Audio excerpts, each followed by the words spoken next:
Hello paper crafters, I'm Sunny Sky, and today we're working on a holiday card. It's never too soon to get started on these, and this one features a very intricate die. I have a couple tips for you on using that, and we're also going to color in the snowman from the Lots of Cheer with Stampin' Blends markers. Here are the cardstock sizes you need for today's project. We're using Granny Apple Green and Very Vanilla. Just pause the video if you need to write these down. We are using the Lots of Cheer stamp set for this card, using the Snowman blocks, Snowman presents, and I've got my small piece of, this is shimmer cardstock, and I'm using Memento ink because we are going to color with alcohol-based markers. So we're using a water-based ink so that it will not run with the alcohol-based markers. Using Stampin' Blends, I'm going to do just a solid green for this one. So in your Stampin' Blends, you get a light and a dark. This is a Granny Apple Green. So I'm going to start with the light, and I'm going to color in some on the left side of the hat. I'm saying that my light source is coming from the left.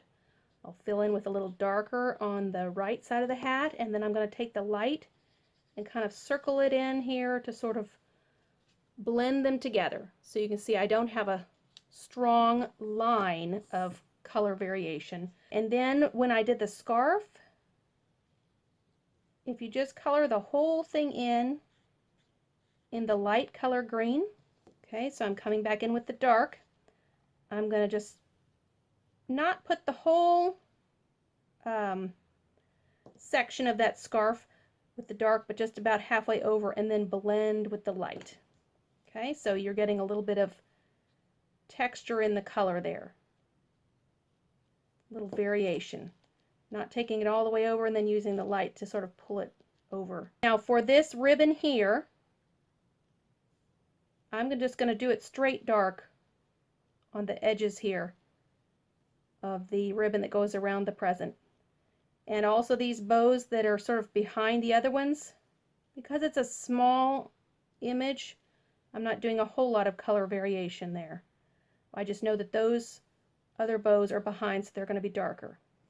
Now when I get to the top parts of the bows, I'm pulling in some darker sections, and then where the light is going to hit it, I'm just coming back in with the pale, and you can see there's a little variation there. This is going to be the dark corner around the center. It's probably going to be dark around the edges, and this, because the light's coming from the left, the right side will be darker, and then I'll just pull in with the paler color. Top of this bow here, this whole section, I can make it dark. If you're doing several of Christmas cards, you want to kind of do a design where you don't have to spend a lot of time coloring. Come back in with the light. This top section of the ribbon going across the box is going to start out dark, and at the top more light hits it, so it's going to be a paler color. This bottom half, I'm just going to leave that whole thing with the darker Granny Apple Green. Same thing on the undersides of the bows. I'm trying to keep the coloring simple but still have some variation in color. I'm going to pull in dark on edges of each of the front of the bow, and then fill in with the lighter. Okay, so you see there's a little texture and dimension there, but it didn't take us that much time to complete that card. If you take your Smoky Slate, the lighter Smoky Slate, you can give a little bit of the shadow for your snowman to stand on, so he's not just in the middle of the air there. Okay. Just give him a little depth there. And then I don't have the alcohol marker in the pumpkin pie yet, but this is just a small section on his nose. Just going to make his nose orange. Now you will notice that I did not go all the dark and all the light, because alcohol dries kind of quickly. I did each section of the card separately instead of doing all my darks and all my lights, just so I could blend it better. I want to be working in the same section while it's still moist. Then I'm going to use the same ink and put my greeting, and I'm going to put that just on the very bottom of the card because I need room for that lacy background that we're going to have up here. Okay, it is time to work on our lacy background. I've got my piece of Very Vanilla here and the die that I want to use. This is a very intricate die, and I want to make sure it cuts all the way through. So in addition to having my regular sandwich on my die machine, I've also created a shim. It's just a piece of cardstock that I'm putting down there just to make it a little bit thicker to run through, to make sure that I get all these holes cut fully through. It is going to make it harder to run through, and so you just have to be prepared for a little extra pressure when you're moving the handle. Placing this on the die, I'm kind of centering it on the design so that the same amount of the eyelets will stick out the edge on each side.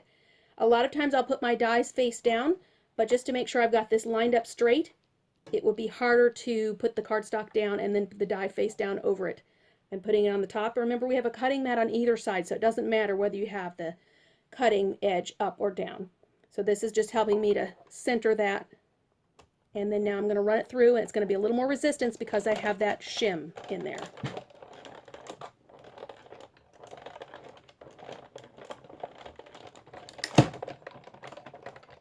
Okay, done with our cutting. We'll take the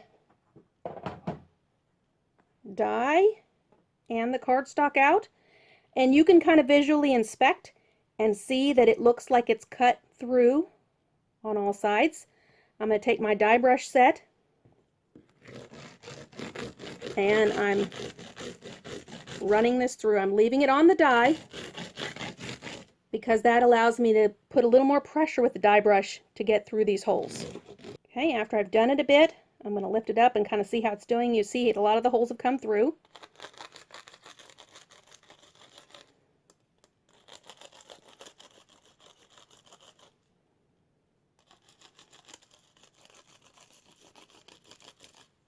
This is a detailed, intricate die. It does take a little time to get everything out of here, and it makes a mess on your workspace. So a lot of times I have this foam just inside an empty stamp case. With this die, it doesn't really contain the mess to do that, so I just did it on the table. But this will help you to keep it somewhat contained. Once you've got this, a lot of them out, you can go ahead and lift your cardstock out. If you need a little help getting it off the die, just getting the first corner lifted up, use your paper piercing tool, and that will work. Okay, and then we still have lots more of these little holes to remove from the cardstock. You have to be a little more gentle when you're rolling the brush directly over the cardstock rather than through the die, through the metal die. Okay, I've got most of the little bits of paper out of here, not all of them, they'll come out. I'm going to remove my shim and put this back through the cutter with the edging die that comes along with that one, and you're just going to line it up. You can see that these little eyelets that are on the end of each sort of sand dollar will line up with your edge cutter there. This may want to move a little bit, so I'm just going to put a little washi tape on there just to kind of keep it in place. Okay, and a second piece. Okay, this die is wide, so you can put it in this way, but you just need to make sure it doesn't run off the edge of your cutting mat. And if you want to angle it a little bit, that will help with the pressure once it goes under the mat.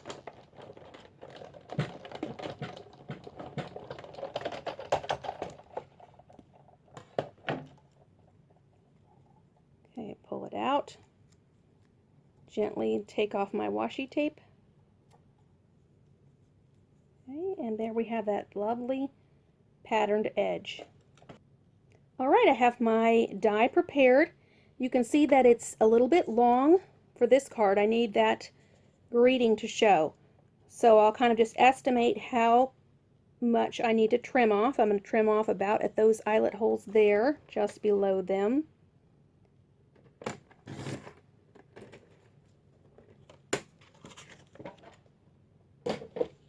and then I can adhere this down. Now, there are some holes showing through this, so some of your adhesive may show through. So what I'm going to do is be very strategic on where I put my adhesive. So I'll glue my snowman image down first.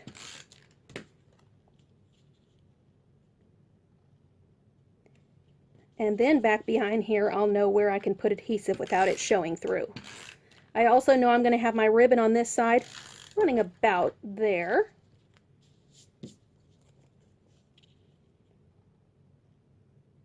I can go ahead and glue this down. I know I want about 24 inches of ribbon.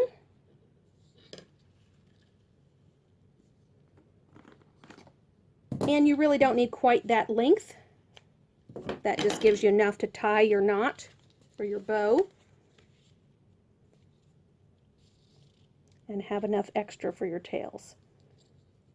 Because my snowman image is near the top of the card, I'm going to put my bow near the bottom, and I always turn my bows upside down when I'm tying them. They end up being straighter that way. They end up being more right side up if I tie them while they're upside down. Alright, this is a little loose, but I'm going to glue it onto my card and that'll firm it up a little bit if needed.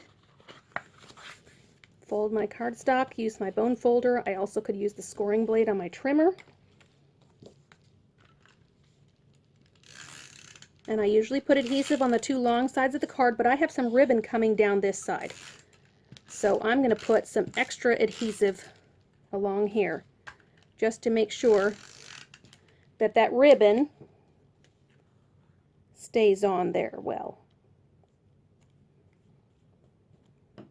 Trim my tails. And this card is ready. Alright, here's the other version that I started with some red accents as well. You could do it entirely in red or whatever combination you like. So thanks for joining me today. I hope that you enjoyed this project. All the links are in the description below if you need to shop. Please feel free to share this video, give me a thumbs up, and subscribe to the channel. And then go have some fun crafting today.